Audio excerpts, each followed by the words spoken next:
A Vida Além da Vida. Ronier Lima. Apresentação. A Luz da Razão. Esta é uma edição ampliada do livro A Vida Além da Vida que lancei em 2005, reunindo novos experimentos com espíritos que ficaram conhecidos por muitos ao se materializar em grupos espíritas que contaram com o trabalho de médiuns de efeitos físicos como Francisco Peixoto Lins, o Peixotinho.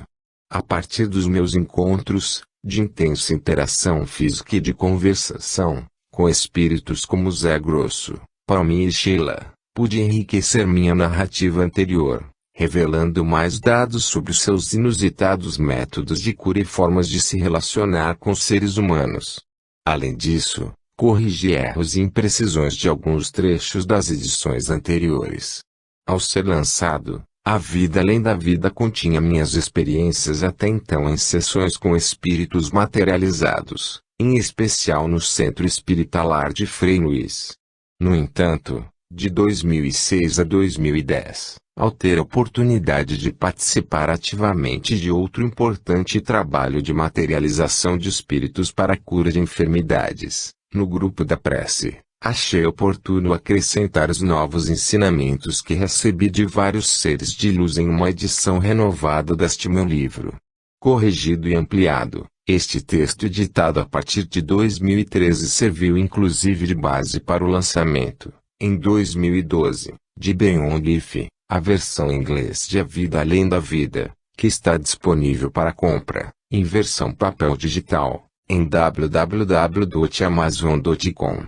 Como já disse nas duas primeiras edições de A Vida Além da Vida, este livro fala de materializações de espíritos e de outros fenômenos de efeitos físicos, como levitação e teletransporte de objetos.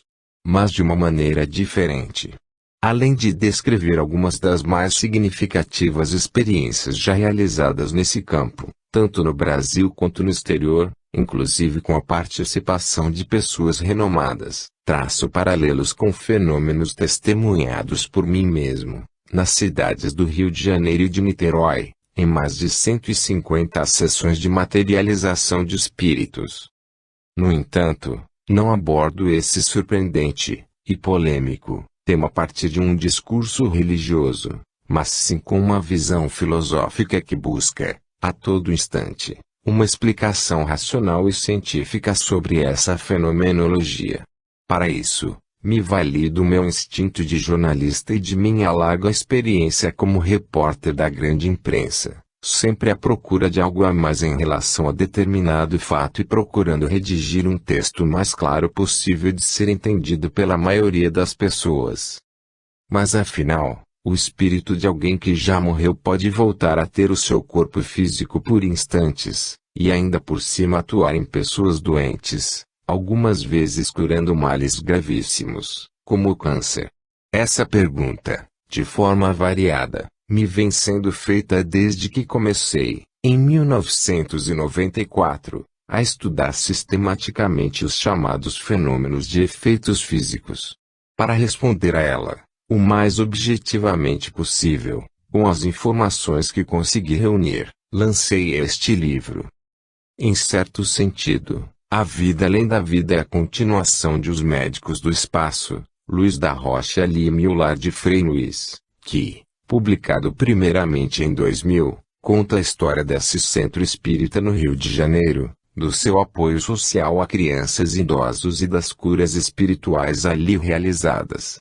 Mas a presente obra vai mais fundo na pesquisa dos fenômenos de efeitos físicos, não só reunindo inúmeras experiências em vários países como contendo explicações sobre o tema que ainda não tinha época em que escrevi Os Médicos do Espaço.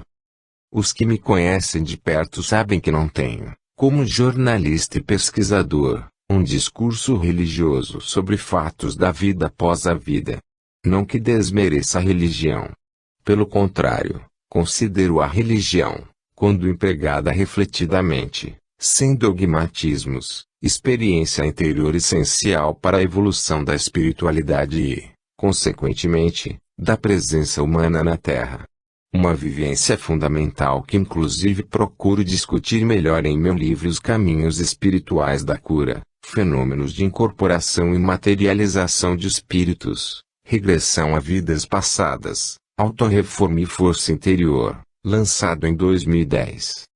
O fato é que em todo o meu trabalho de pesquisador dos fenômenos espirituais, sempre procuro obter uma explicação lógica para os fenômenos que nos cercam, mesmo que à primeira vista invisíveis aos nossos olhos. Meu objetivo maior é demonstrar que nossa relação com o chamado mundo espiritual pode, e deve, ser encarada da maneira mais natural possível, sem mistificações que só atrasam a evolução humana. Sei que fala de fenômenos que para muitos são da ordem do impossível. Mas me guiou pela busca da verdade. Não, a vida além da vida não é um apanhado de mitos sobre as potencialidades de seres do extrafísico. Ao contrário, é minha versão sincera sobre materializações de espíritos e outros fenômenos inusitados, e que toma como base um sem número de experiências testemunhadas por muitas pessoas sérias que, como eu, já provaram, para seus corações e mentes, que existe sim vida após a vida, que existe sim vida além desta vida que reconhecemos materialmente, fisicamente. Com certeza, a nova edição deste livro, mesmo que revisada e ampliada, continua a conter imprecisões e falhas comuns a todos os que pesquisam um assunto tão complexo e vasto. Mas são imprecisões e falhas que acabarão aperfeiçoadas e corrigidas por aqueles que tenham a oportunidade de ler esta obra e participar, de alguma forma, desse campo prático e de estudo fascinante. Meu propósito, como divulgador dos fenômenos espirituais, não é apenas o de despertar o interesse sobre o tema em pessoas ainda céticas ou que o desconhecem, mas também o de propiciar um roteiro de pesquisas para aqueles que, como eu, se dedicam a desvendar alguns segredos do universo esse. Para evitar, ao máximo, imprecisões e falhas sobre assunto tão importante para a evolução cultural e espiritual da humanidade, busquei o apoio de algumas pessoas que leram trechos ou mesmo versões integrais do texto. Assim, a partir dos comentários de cada uma, fui aperfeiçoando, calibrando melhor sua forma final. Por isso, meu agradecimento, do fundo do coração, a todos aqueles que, de uma maneira ou de outra, me ajudaram a escrever este livro, a começar por minha mulher e amiga, a psicoterapeuta Célia Rezende, que me abriu este mundo de luz e foi a primeira a ler sua primeira versão, propondo alterações e mudanças de rumo. Seu irmão, o economista Carlos Augusto Rezende Lopes, estudioso do Espiritismo, é outro a quem devo muito. Não só pelas ricas discussões sobre a espiritualidade e comentários sobre o texto, mas pela acolhida, juntamente com sua mulher, Eliane Friaça Lopes, em sua casa em Bicas, Minas Gerais, onde escrevi a primeira versão deste livro. A mesma casa onde chegou a morar Frei Luiz, no princípio do século XX. Foram, portanto, tempos de muita concentração espiritual, fundamental para a disciplina necessária à execução desta obra. Nesse sentido, outro agradecimento à artista plástica Vera Paturi e ao seu filho, Diego Paturi, amigos que também me receberam em sua casa, em Itaipava, para que eu aperfeiçoasse a primeira versão do texto, em meio a um verde energizante. Ajuda importante também recebi do coronel aviador da reserva Paulo Rui Portela, integrante do Lar de Frei Luiz, que leu por inteiro uma das versões iniciais de A Vida Além da Vida, sugerindo cortes e mudanças, inclusive corrigindo determinadas informações. O professor de Geografia Carlos Dário e minha editora, Isabel Mauad, deram sugestões valiosas de alterações e de simplificações do texto, ajudando-me a torná-lo de mais fácil leitura. O meu agradecimento também ao ex-presidente do Lar de Frei Luiz Helena Mussigazoli e ao engenheiro de sistemas Paulo Ignácio de Almeida Filho, amigos de Jornada Espiritual que também leram o texto, me estimulando com seus comentários e apoio ao trabalho realizado. Embora não tenham lido as versões iniciais por inteiro, o médico Paulo César Fructuoso e o professor de física Paulo Larosa, dedicados colaboradores do lar de Frei Luiz, também foram importantes, evitando que eu cometesse imprecisões em relação a termos da medicina e da física. Agradeço ainda a Luiz Augusto de Queiroz, ex-presidente do lar de Frei Luiz, que possibilitou que eu assistisse, pela primeira vez, a uma sessão de materialização de espíritos, em 1994, e o médium Gilberto Arruda, desse centro espírita, que contribuiu com informações relevantes para o livro. Outro por quem tenho uma gratidão imensa é o meu amigo Lívio Rocha, potente médium de efeitos físicos que me convidou para participar dos trabalhos de cura do Centro Espírita Grupo da Prece.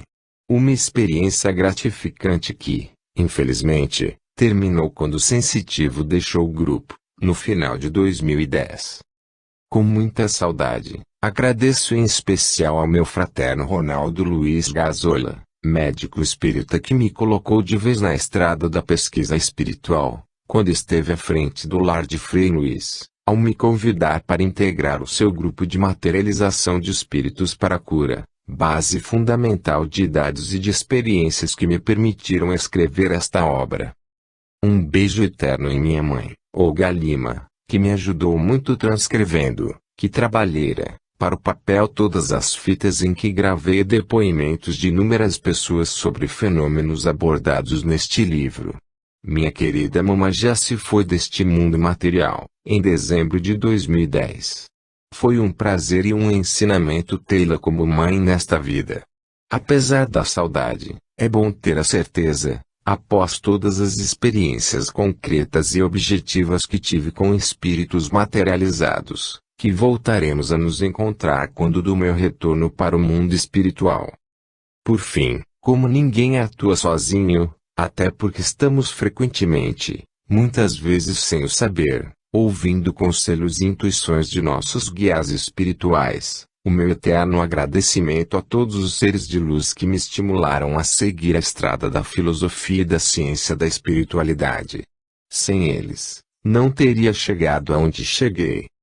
Em retribuição aos meus guias espirituais, espero que este livro contribua para que muitas outras pessoas se descubram também mais conectadas com sua espiritualidade maior, tornando-se mais vivas e atuantes neste mundo, assumindo suas responsabilidades de renovação da sociedade contemporânea, em prol de um planeta mais justo e ecologicamente viável. Muita paz.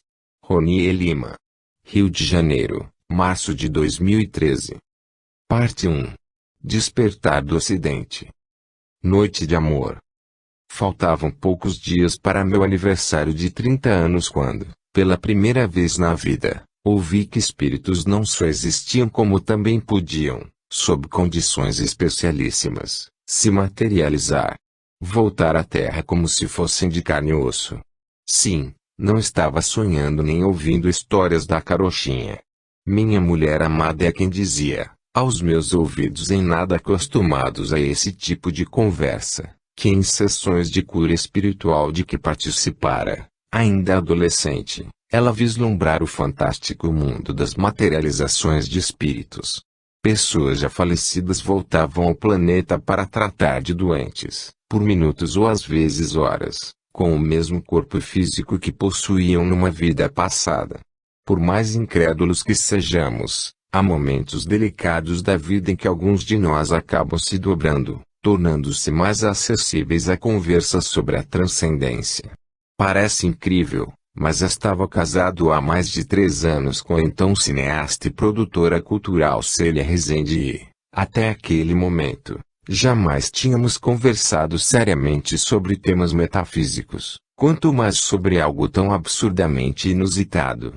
Célia confessaria que receava minha rejeição ao tema. Mas um ano de dor e uma noite maravilhosa de amor foram suficientes para superar inseguranças e fazer romper uma conversa que transformaria radicalmente nossas vidas. Assim, numa virada impensável no rumo de nossa jornada terrena, nos veríamos como divulgadores do mundo espiritual, eu, como jornalista e escritor, ela, como terapeuta de vidas passadas e escritora. Difícil aquele 1987. Pela segunda vez em minha vida, alguém querido morria brutalmente num acidente de carro. 3 anos antes, o jornalista Samuel Weiner Filho, meu amigo Samuca, um dos mais talentosos repórteres da grande imprensa brasileira da minha geração, se arrebentara numa estrada, num carro da Rede Globo de televisão. Aos 28 anos de idade.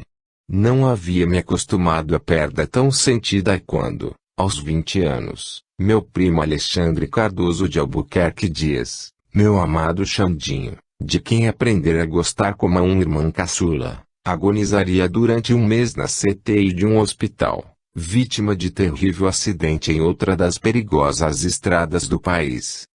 Crianças e jovens deviam ser proibidos de morrer. Mas, infelizmente, muitos vão embora mais cedo ou ficam doentes gravemente, com deficiências físicas ou psicológicas aparentemente insuperáveis. Eu precisava então encontrar um sentido para a vida e, principalmente, para a dor. E felizmente, naquele final de 1987, ao atingir a maturidade dos meus 30 anos, começaria a pressentir uma explicação para o sofrimento, para a perda. Na maioria das vezes, quando tudo vai bem, de vento em popa, é difícil pararmos para refletir sobre aspectos negativos do nosso dia a dia. O que dizer do futuro, da morte? Mas a dor ensina, abre corações. Assim, naquela noite surreal de amor com inusitadas revelações sobre as potencialidades do mundo invisível, a morte que feria começava, finalmente, a fazer algum sentido. Abriram-se as portas para uma nova realidade. E que realidade! Como imaginar que iniciava ali uma rica caminhada que me poria em contato com um universo de fenômenos maravilhosos e sublimes, feito de luzes astrais, de objetos que se moviam sozinhos ou surgiam do nada, de vozes que vibravam no espaço e de seres que vinham do outro lado da vida, muitas vezes portando aparelhos curativos jamais imaginados. Seres que podiam falar, tocar em você, como se fossem pessoas comuns, para tratar de doenças graves como o câncer. Médicos do espaço que se materializavam como que anunciando que a morte, pelo menos a morte que tanto aprendemos a temer, como se fosse a negação da vida, simplesmente não existia. Como materialista dialético, orgulhoso do que aprendera sobre a ciência da história e filosofia marxistas não podia fugir de um dado objetivo, forte, como evitar de pelo menos refletir sobre algo tão impactante dito por alguém que amava e confiava. Cultivando o pensamento dialético, avesso a dogmatismos, sempre achei pueril a prática intelectual, infelizmente muito comum, de ridicularizar ou condenar veementemente algo a priori, sem qualquer investigação ou pelo menos uma reflexão mínima. Diante então de uma hipótese plausível de fatos existentes, por mais delirantes que pudessem parecer à primeira vista, decidi investigá-los com a mente mais aberta possível. A revelação de Célia não só havia colocado meu pensamento materialista em xeque, como abrira um caminho de estudo racional que, para muitos, devia ficar restrito apenas a práticas religiosas, por ser artigo de fé, jamais de prova científica. Jamais esquecerei o momento em que ela me descreveu a primeira vez que participou de uma reunião espírita de cura, na cidade do Rio de Janeiro. Um ser, que acabara de se materializar, e que dizia se chamar João Pedro, um médico que vivera em São Paulo 300 anos antes se aproximou dos presentes e, passando sua mão na coluna de alguns, inclusive na dela, retirou energia extra para melhor realizar as intervenções cirúrgicas programadas para aquela sessão. Quando ele passava a mão quente nas minhas costas, eu ouvi o barulho da fricção das vértebras, como se estivesse fazendo aquilo internamente. Ele fazia por fora, mas tocava dentro. O rosto tinha a fisionomia de uma pessoa, mas na altura da boca havia um orifício, não se viam os dentes. É como se tivesse um escuro na boca. A formação do rosto, o nariz eram apenas sugeridos. Os olhos também não existiam. É como se dentro de orifícios escuros houvesse dois pontos de luz bem brilhantes, como se fossem duas estrelas. Atrai, hipnotiza. Acho que se ficar olhando muito, você entra num transe e atravessa para outra dimensão. É como se ali fosse a passagem para outro universo, descreveu Célia. 6 anos depois dessa conversa, o véu da minha cegueira filosófica acabaria derrubado de vez quando, em 8 de janeiro de 1994, me seria dada a rara oportunidade de observar, pela primeira vez, um espírito materializado. Numa sessão de cura promovida no Centro Espírita Lar de Frei Luís, no bairro de Jacarepaguá, na zona oeste do Rio, um médico do espaço faria jorrar diante de meus olhos, de estranho aparelho curativo que portava, uma luz que mais parecia de raio laser, e que penetrava nos corpos dos enfermos. Trabalhando à época como repórter do jornal Folha de São Paulo, a partir dali passaria a comprovar, na prática, o quanto era mal informado, o quanto me guiava por dados imprecisos ou até mesmo falsos da mídia hegemônica, em livros, jornais, revistas, programas de TV e rádio. Jamais poderia imaginar a quantidade de pessoas, no Brasil e no exterior, várias de renome internacional, que já haviam participado de experiências semelhantes, algumas deixando por escrito, em livros ou documentos de caráter científico, sou testemunha dessa fenomenologia do astral. Percebi assim que chegara o momento de abandonar de vez meus preconceitos cartesianos, para dar uma radical virada conceitual em minha visão filosófica de mundo. A realidade da vida após a morte passava a ser não mais uma questão de pura fé religiosa, mas algo concreto, racional. Estava diante dos meus olhos, dos meus ouvidos, do meu tato. Formado em engenharia e, depois, em jornalismo, havia assumido, desde jovem, como uma das minhas principais metas de vida, a busca do pensamento lógico, científico e objetivo. Mas, felizmente, aprendera também que para se fazer boa ciência, aquela que evolui, que nunca para no tempo, é fundamental ter a mente aberta, para aceitar novas hipóteses de trabalho, por mais absurdas que possam parecer inicialmente. É preciso acreditar na pesquisa em grupo, na troca de experiências, de informações e de dados confiáveis reunidos por pessoas reconhecidas por sua seriedade, competência e visão crítica, base da produção de consenso importantíssimo para a validação científica. E foi confiando no senso ético e na conduta moral de muitos que tive a lucidez de jogar preconceitos de lado e apostar que estava no bom caminho, por mais maluco que pudesse parecer para colegas, amigos e até para minha família. Tomei então uma decisão que mudaria minha vida. Mergulhei no mundo do invisível, passando a trabalhar no Lar de Frei Luís, casa espírita que tem a missão de cuidar de crianças carentes e de realizar sessões públicas semanais de cura espiritual, que atraem milhares de pessoas.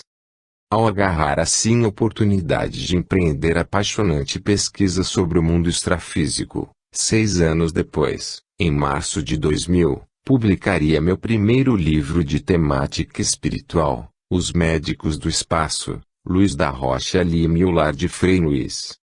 Dessa forma, sem planejar nada, pelo menos conscientemente, minha missão estava traçada. Ao deixar fluir minha intuição, mas sempre à luz da razão, passei a tentar mostrar, em livros, entrevistas, palestras, que os chamados fantasmas e as esferas espirituais nada têm de sobrenatural, de fantástico, de milagroso. Apenas fazem parte de dimensões espaciais mais sutis, etéreas, que permeiam a todo instante nossa vida material, embora não sejam percebidas normalmente por nossos 5 sentidos comuns. Evento histórico. Uma de minhas primeiras grandes surpresas, ao começar a investigar fenômenos espirituais, foi me deparar com respeitada bibliografia sobre o tema, inclusive com livros, mas ao meu gosto, de pesquisadores renomados que não tomavam como base experiências místicas, mas sim fatos empíricos, estudados de forma criteriosa, sob rigorosa metodologia científica, digna de qualquer positivista mais radical. O marco histórico do início oficial dos estudos sistemáticos dos chamados fenômenos de efeitos físicos, ruídos e vozes, luzes e corpos que se materializam, se situa em meados do século XIX, nos Estados Unidos. Na verdade, começariam aí os estudos científicos de fenômenos que, na prática, sempre existiram, desde os primórdios da humanidade. Afinal, parece-me coerente a hipótese de que os grandes ensinamentos religiosos e toda a cultura humana sobre o que se convencionou chamar de sobrenatural, com seus fantasmas e toda sorte de aparições, tiveram como base experiências inusitadas de contatos de povos antigos com seus mortos ou, até mesmo, com seres extraterrestres. Não fosse assim, seria como imaginar o surgimento de alucinações coletivas, perpetuando-se por séculos afora, capazes de produzirem uma grande lavagem cerebral em líderes espirituais e na gente comum, fazendo-os repetir histórias fantásticas, sem pé nem cabeça, da boca para fora, sem qualquer dado mais concreto ou experiência mais sutil. Um estudo interessante que joga a luz nessa questão foi realizado pelo engenheiro Hernani Guimarães Andrade, 1913 a 2003, fundador do Instituto Brasileiro de Pesquisas Psicobiofísicas e especialista em experiências de comunicação com mortos. No livro A Transcomunicação através dos Tempos, ele especula sobre rituais funerários da Era Paleolítica, afirmando que as primeiras comunicações da história humana com seus mortos teriam sido a causa mais plausível da crença na alma, ou melhor, da crença nos espíritos. Por sua vez, o pesquisador espírita francês Léon Denis, 1846 a 1927, em seu livro No Invisível, recupera escritos históricos que dão conta da aparição de formas materializadas em diferentes épocas, como em cerimônias públicas na Roma antiga em honra aos mortos. A multidão se aglomerava à entrada das criptas. As sibilas praticavam as incantações, e dos lugares obscuros, dizem os escritores da época, tal como atualmente dos gabinetes de materialização, viam-se emergir sombras e se apresentarem em plena luz. Às vezes mesmo os camaradas, os amigos de outrora retomavam por momentos seu lugar à mesa e no lar comuns, afirma, continuando. Nos mistérios órficos, dizem Porfírio e Proclo, as almas dos defuntos apareciam sob a forma humana, e conversavam com os assistentes. Ensinavam-lhes a sucessão das existências e a ascensão final do espírito à luz divina, mediante vidas puras e laboriosas. Hernani Andrade também reúne vários exemplos de fenômenos de efeitos físicos ao longo da história, levantados por pesquisadores de diversas épocas. Um dos mais curiosos é tirado do livro Povos Primitivos e Manifestações Sobrenaturais, publicado em 1941 pelo filósofo italiano Ernesto Bosano, 1862 a 1943, que consiste em uma coletânea de relatos de inúmeras testemunhas, viajantes e antropólogos de renome, que evidenciam a crença na existência de espíritos entre os povos primitivos.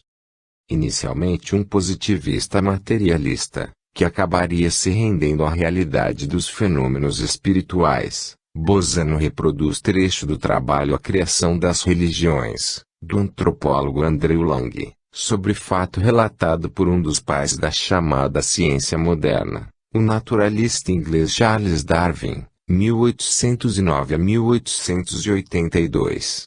Pois o papa da teoria evolucionista, tão cara à ciência cartesiana, afirma ter visto duas mulheres malaias, na ilha de Keeling, colocando um vestido em uma grande colher de madeira, para imitar uma boneca, e deixando-a sobre o túmulo de uma pessoa que havia morrido.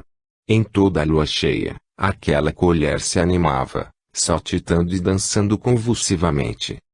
Andrade não tem dúvida. O intercâmbio entre os vivos e os desencarnados é uma constante que iremos observar em todos os tempos e lugares. sejam quais forem a nacionalidade, o credo religioso oficial, os costumes e o sistema político dos povos. Em seu passeio pela história da humanidade e seus experimentos de contato com os mortos, ele lembra, inclusive, citações bíblicas que falam de materializações e de outros fenômenos de efeitos físicos protagonizados por Jesus, antes e após sua crucificação. Para o pesquisador e para muitos espíritas e espiritualistas de um modo geral, um dos episódios mais marcantes, quando Jesus ainda vivia na Terra, foi o fenômeno da transfiguração no Monte Tabor, diante do apóstolo Pedro de Tiago e seu irmão João. Com ligeiras variações, os evangelistas Mateus, Marcos e Lucas descrevem quando a aparência do Mestre mudou, transfigurando-se diante dos 3 discípulos, e seu rosto ficou refulgente como o sol, e as suas vestiduras se fizeram brancas como a neve. Os seguir, surgiram ao lado de Jesus, ou melhor, se materializaram, 2 homens, 2 vultos da história do judaísmo, Moisés, um dos fundadores da religião judaica e o libertador dos hebreus escravizados no Egito, no século 13 a.C., e o profeta Elias, que vivera no século 9 a.C. Depois, quando Pedro falava com Jesus, uma lúcida nuvem os cobriu. E da nuvem surgiu uma voz: "Este é aquele meu querido filho em quem tenho posto toda a minha complacência." Ouviu. Esse e outros episódios, principalmente após a morte de Jesus, como quando ele apareceu, em um monte na Galileia, para se despedir de 11 apóstolos, prometendo estar com eles até o fim dos tempos, demonstram que até mesmo a Bíblia está repleta de exemplos de fenômenos de efeitos físicos. Na minha infância, influenciado pela cultura católica, acreditava que acontecimentos dessa magnitude eram milagres que só poderiam ter sido protagonizados por Cristo ou por santos da Igreja. Mas quando cresci e me tornei materialista dialético, aos 21 anos, ao ler pensadores que mudariam radicalmente minha maneira de pensar a sociedade, como Marx, Gramsci e Althusser, passei a achar que tudo era pura invenção, delírios místicos. No entanto, nunca deixei de acreditar que Jesus havia existido e realmente tinha sido alguém muito especial, para poder marcar de forma indelével a história da humanidade. Naquele instante da vida, porém, especial para mim era apenas sua visão social, sua prática revolucionária em prol de mudanças de comportamento, dos costumes de uma época. Mas anos depois, ao testemunhar inúmeros fenômenos de efeitos físicos, finalmente enxerguei que esses fatos não dependiam de santos nem deviam ser creditados na conta dos milagres. Eram reais, podendo ser estudados cientificamente. Como observa Leon Denis no livro Cristianismo e Espiritismo, os 4 evangelhos reconhecidos pelas igrejas cristãs trazem imprecisões e lacunas, típicas de suas inúmeras fontes de consulta e de variadas traduções e censuras históricas, por parte da cúpula manipuladora do poder religioso. Mas, por outro lado, é óbvio que não se consegue inventar uma grande mentira que perdure por muito tempo, ainda mais enganando milhões e milhões de pessoas. Chega um momento, mais cedo ou mais tarde, que a casa cai. Assim, se algo surge e se mantém firme, é porque deita raízes fortes.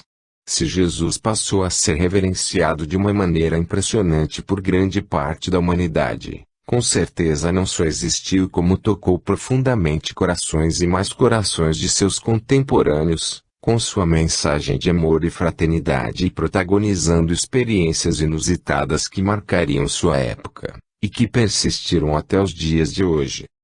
No entanto, mesmo que bem lá atrás, quando o tempo começa a se perder, lideranças espirituais, não só Jesus, como Moisés, Buda e Lao Tse, entre outras, tenham deixado mensagens fortes, principalmente a partir de seus exemplos de vida, nada, ou pouco, de seus legados perduraria se não existisse um caldo histórico e espiritual propício. Ou seja, Se fenômenos de contatos com a chamada espiritualidade não fossem uma constante na vida de muitos, não haveria no seio da humanidade um sentimento maior de religiosidade. E para engrossar esse caldo, é evidente que alguns dos maiores ingredientes foram fenômenos como aparições de luzes e materializações de seres extrafísicos, capazes de impactar, de um momento para outro, corações e mentes mais endurecidos. Para os mais céticos, descrições tão sublimes teriam a ver com um ato de fé e não com fatos palpáveis, que pudessem ser comprovados na prática e à luz da razão. Mas a evolução espiritual e cultural da humanidade é inexorável, e o mundo se transforma. Antes, esses fenômenos tinham a ver com experiências individuais de uns ou de outros, até mesmo de uma multidão, mas dentro de uma perspectiva de algo mais sentido do que propriamente explicado. Uma relação mais mística do que racional. No entanto, com o desenvolvimento histórico ocidental, essa fenomenologia passaria a reivindicar seu status científico. Pelo menos da ciência dialética, viva, que evolui a partir de fatos novos, que possam se reproduzir sob determinadas condições e regras de controle. Com o advento do chamado espiritualismo moderno, em meados do século XIX, esses episódios marcantes começaram a ser estudados sistematicamente.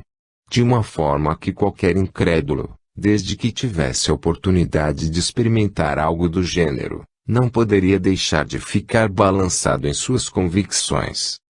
De fato, alguns dos chamados fenômenos espirituais, não só os de materialização de espíritos, como os de deslocamento de objetos e de incorporação mediúnica, entre outros, se mostravam tão intensos que grandes sábios da época tiveram que encontrar tortuosas explicações para não ver suas crenças filosóficas materialistas sucumbirem de vez.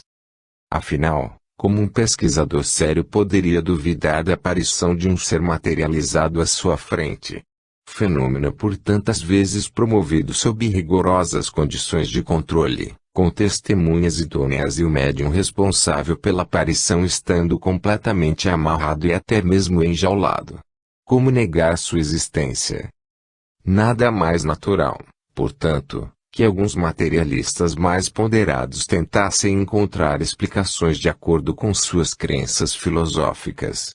Surgiria assim a hipótese de que tudo não passava de qualidades supranormais da mente. Ou seja, a mente, o organismo humano, com suas potencialidades inimagináveis, seria a sede criadora desses fenômenos, que acabariam batizados de parapsicológicos. Mas nada nas pessoas é tão definido, absoluto, sem comportar nuances de pontos de vistas.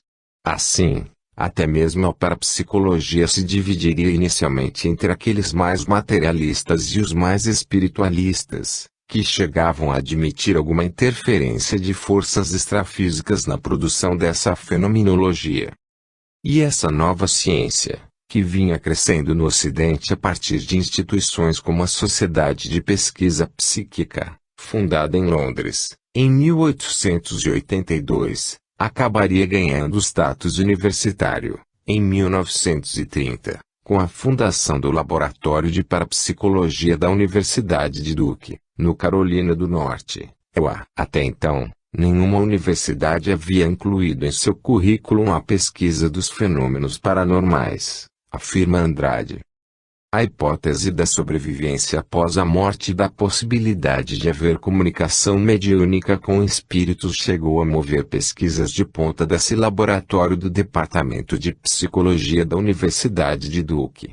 Mas, após alguns anos, a visão positivista da ciência ganhou terreno e esses estudos seriam relegados a segundo plano, dando lugar a investigações de supostas funções paranormais do organismo humano. Uma regressão a critérios cientificistas que ficaria patente, ainda na primeira metade do século XX, com a fundação do que ficou conhecido como a moderna parapsicologia.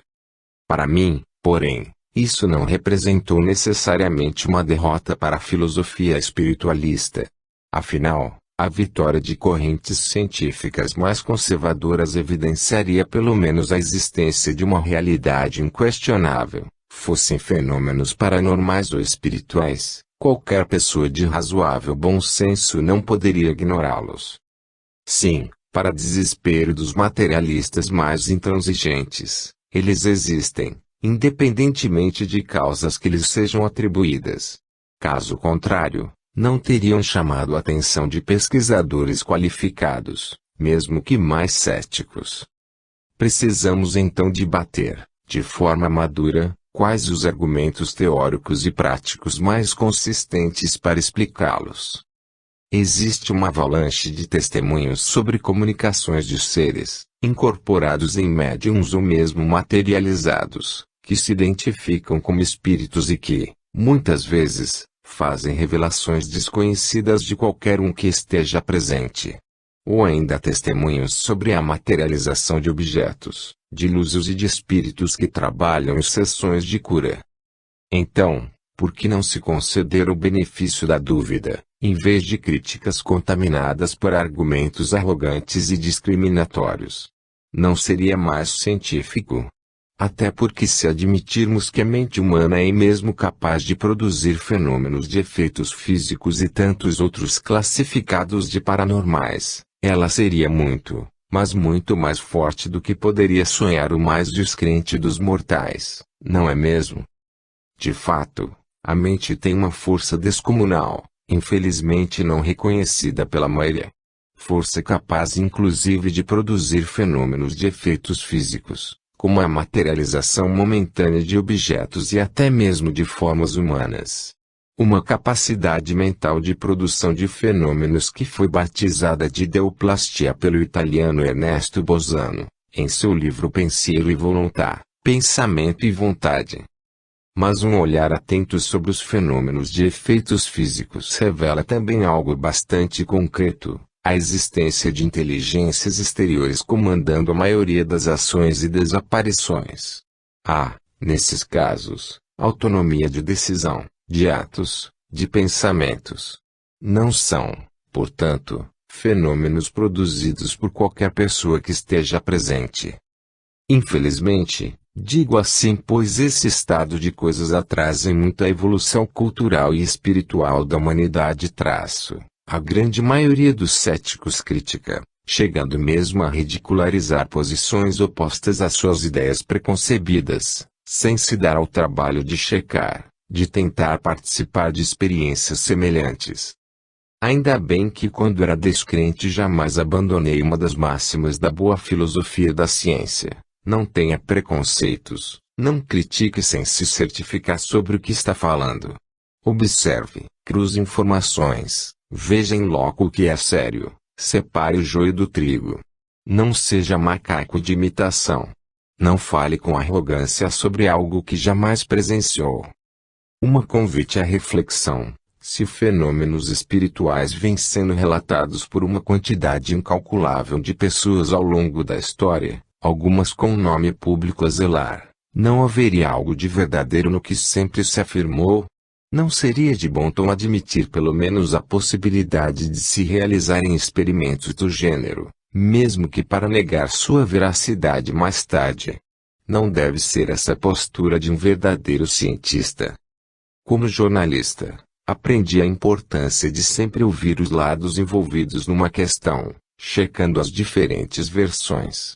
Aprendi, mesmo que em muitas reportagens não me fosse dado tempo suficiente para isso, a importância de investigar a fundo em busca da versão mais objetiva possível de um fato.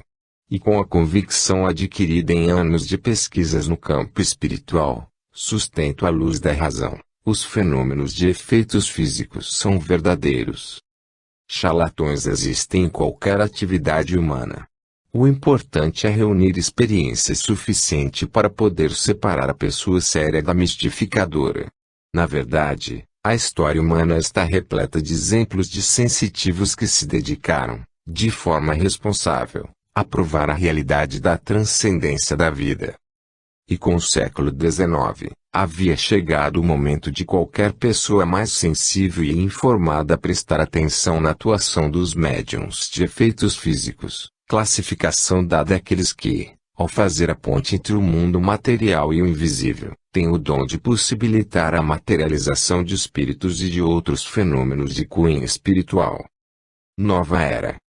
No campo dos efeitos físicos, um dos fatos mais significativos na história ocorreria com os Fox, uma família de modestos fazendeiros que alugaram uma casa no então vilarejo de Desville, no estado de Nova York. Há episódios ocorridos em 1848 nessa humilde casa, que acabou com fama de mal assombrada, marcaram o início da fase em que, no Ocidente, fenômenos espirituais passaram a ser estudados com metodologia científica. Na prática, esses fatos impulsionaram todo um processo de análise de ensinamentos e experiências já praticados por diferentes povos do Oriente, alguns há mais de 5.000 anos, como no caso do hinduísmo, na Índia, e do taoísmo, na China. Os fenômenos em Desville funcionaram como um divisor de águas para aqueles que pretendiam, e pretendem, fazer dos fatos espirituais um campo de provas científicas. Trata-se do marco oficial do que se convencionou chamar de espiritualismo moderno. Naquela casa, em meio a fenômenos diariamente testemunhados por centenas de vizinhos e de pessoas que chegavam de várias localidades, duas filhas do casal Fox, as irmãs Katy, então com 12 anos, e Margaret, com 15, médiuns de efeitos físicos ainda sem o saber, possibilitariam a comunicação com algo que se fazia presente promovendo ruídos de arranhaduras e batidas nas paredes, no solo e em móveis. As meninas chegavam a sentir mãos invisíveis, quase sempre frias, correndo sobre seus corpos. A partir do número de batidas, que passou a ser associado a letras do alfabeto, em resposta a perguntas formuladas, familiares e vizinhos puderam se comunicar com alguém que se dizia o espírito de um mascate que havia sido assassinado, 5 anos antes, por um antigo inquilino da casa, para roubar-lhe os $500. O pesquisador francês Léon Denis registra que houve uma ocasião em que se reuniram 500 pessoas para ouvirem os ruídos. O mascate, que soletrou seu nome como sendo Charles Rosman, disse que tinha sido enterrado na adega da casa. Escavações foram então realizadas numa área do chão da adega, encontrando-se restos de ossos e de cabelos. Mas só 56 anos depois, o então dono da casa, William Weed, acabaria encontrando uma lata do mascate e um esqueleto humano quase que completo entre a terra e escombros de uma parede da adega, o que indicava que o assassino, talvez com medo de ser descoberto, havia, em determinado momento, mudado o corpo de lugar. Ficava assim provada em definitivo a veracidade da comunicação espiritual. Esse episódio histórico e muitos outros fenômenos são relatados no excelente livro A História do Espiritualismo, do escritor escocês Arthur Conan Doyle, 1859 a 1930, traduzido no Brasil com o título História do Espiritismo. Ter acesso a esse livro foi uma surpresa, na minha santa ignorância de jornalista. Como poderia imaginar que Sir Conan Doyle, criador de um dos maiores mitos da novela policial, Sherlock Holmes, era um grande estudioso da espiritualidade? Pois o famoso escritor chegou a presidente de honra da Federação Espiritualista Internacional, a presidente da Aliança Espiritualista de Londres e a presidente do Colégio Britânico de Ciência Psíquica. Doyle traça um amplo panorama das grandes experiências espirituais ocorridas em vários países, principalmente da segunda metade do século XIX até o início do século XX. E o faz não só com um belo texto, mas com um senso crítico imprescindível. Bom pesquisador, que não se furta em colocar o dedo na ferida quando necessário, revelando escorregadelas de caráter de alguns médiuns famosos em sua época. Dessa forma, mostra que o ser humano é falível, podendo de uma hora para outra, com a perda de seu poder de sensitivo, tentar enganar plateias, assim alimentando, infelizmente, o descrédito dos que procuram qualquer pretexto para negar a realidade espiritual.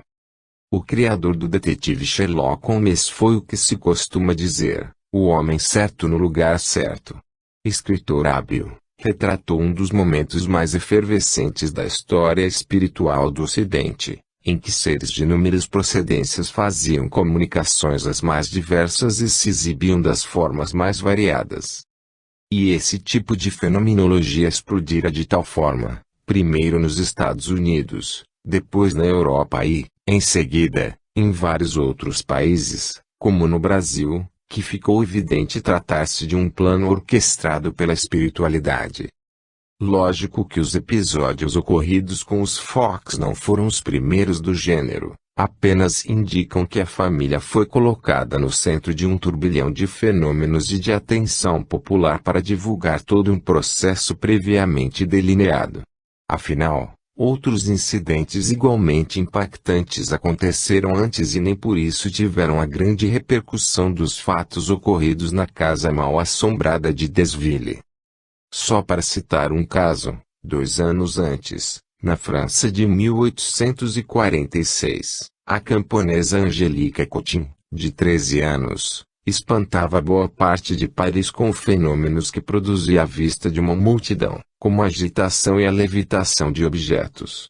Por pelo menos 2 vezes, tesouras amarradas e penduradas foram lançadas no ar sem que o cordão que as prendia fosse rompido. Ou seja, além de se movimentarem, atravessaram o cordão. Em seu livro As Mesas Girantes e o Espiritismo, o pesquisador brasileiro Zeus Wantuil dá a dimensão da repercussão alcançada pelos fenômenos de efeitos físicos produzidos com a ajuda dessa pequena sensitiva. Milhares de pessoas curiosas a visitavam, entre as quais se viam médicos de várias partes do país, físicos ilustres, advogados, farmacêuticos, magistrados, eclesiásticos etc., sem excluir alguns circunspectos sábios da Academia Parisiense. Arago, o famoso astrônomo e diretor do Observatório, secretário perpétuo da Academia de Ciências da França, comunicava na sessão de 2 de fevereiro, os estranhos fatos que tivera a oportunidade de verificar com mais 3 testemunhas. Diante dessa realidade, porque os Estados Unidos se transformaram no palco central do lançamento do espiritualismo moderno. Tem uma hipótese, ao prever a pujança econômica que o país iria adquirir no século XX, seres extrafísicos apostaram suas fichas numa sociedade com poder financeiro e cultural capaz de impulsionar as pesquisas sobre esses fenômenos em vários cantos do planeta. Uma nação que de fato se tornaria o centro de um movimento espiritual internacional que ficaria conhecido como Nova Era. Mas independentemente de qualquer conclusão sobre o tema, é evidente que uma nova etapa histórica fora inaugurada após as experiências com a família Fox.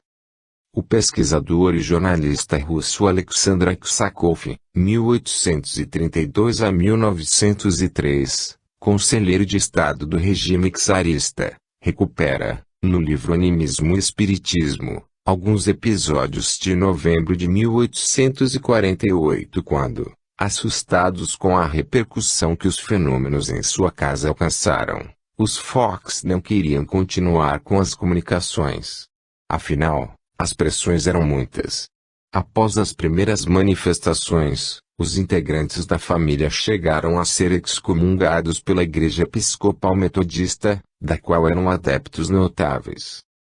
Mas os Fox acabaram cedendo diante do apelo de amigos, de sua própria consciência e de novas mensagens, pois as pancadas não deixavam de repetir imperiosamente: tendes um dever a cumprir, queremos que torneis públicas as coisas de que sois testemunhas.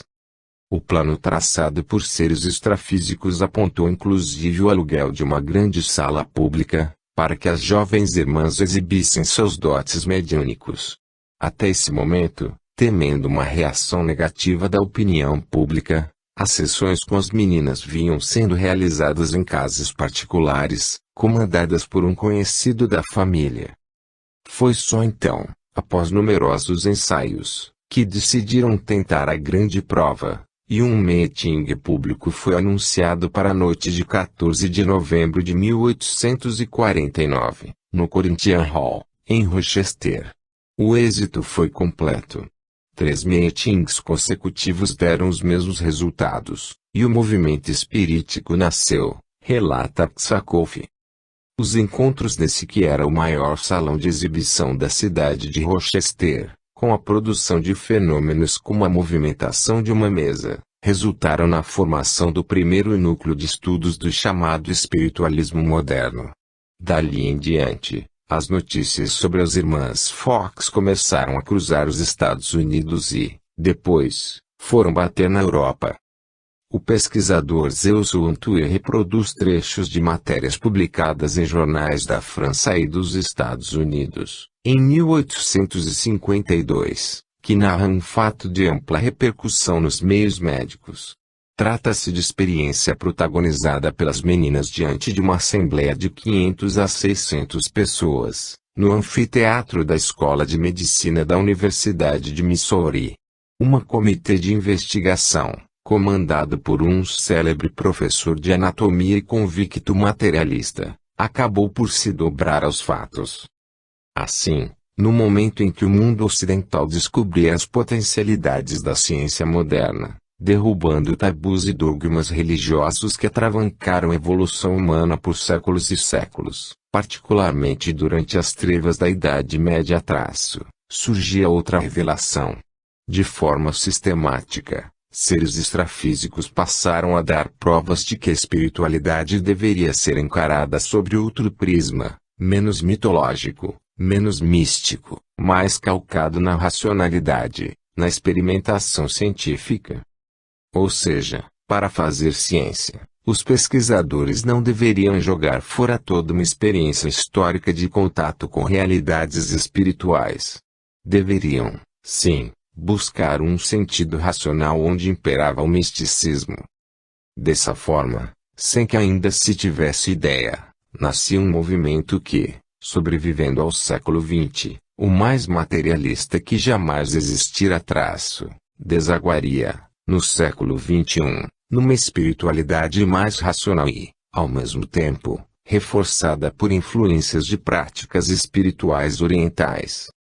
O lado mais analítico do ocidental daria finalmente as mãos ao lado mais meditativo do oriental, formando-se uma nova corrente espiritual que passaria, lenta e sutilmente, a criar as bases para uma nova hegemonia cultural no planeta, possibilidade maior para a transformação da Terra num mundo mais harmonioso e coerente com as leis universais de amor e de fraternidade. Estavam plantadas as raízes de uma nova era. Mesas girantes.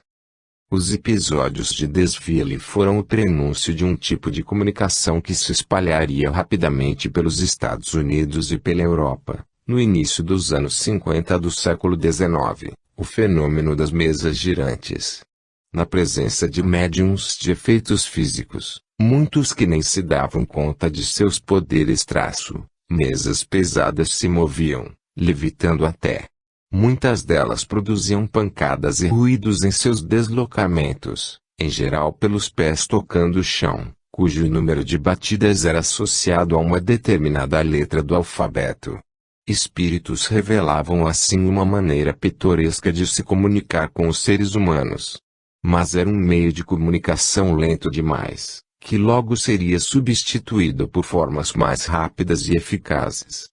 Seguindo-se instruções da espiritualidade, mesinhas ou pequenas pranchetas, com 2 rodinhas e um lápis, que fazia o papel da terceira rodinha passaram a ser posicionadas em cima de folhas de papel ou de pedras de ardósia.